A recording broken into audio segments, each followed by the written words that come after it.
سره وخت موږ تاسو خپل ځان لپاره خنډونه جوړوو.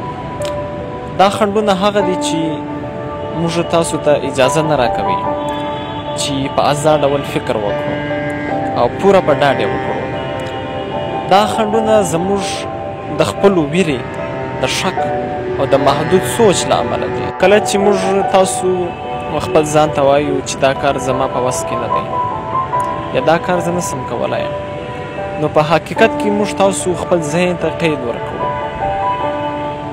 او د هغه ذهن قید، هغه زنځیرونه چې موږ تاسو خپل ځان ته ورکړي، خپل ذهن ته ورکړي، هغه زموږ تاسو د پرمختګ لاره نیسي. په یاد لرئ، هیڅ کله هم خپل ځان ته حدود مه ټاکئ.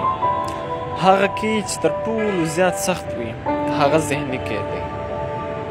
که چیرې موږ تاسو خپل فکر ته ازادۍ ورکړو او په خپل ځان باور وکړو، نو هر څه ممکن دی، هیڅ هم نه دی مشکل. نو دوستانو، هیڅ وکړئ، دا خپل ویرې او دا خپل شکونه شاته پرېږدئ. په ژوند کې پر مخ لاړ شئ و ځان ته پرمختګونه حاصل کړئ. دا ژوند دا ډېر ښکلی دی، دا زموږ تاسو لپاره دی.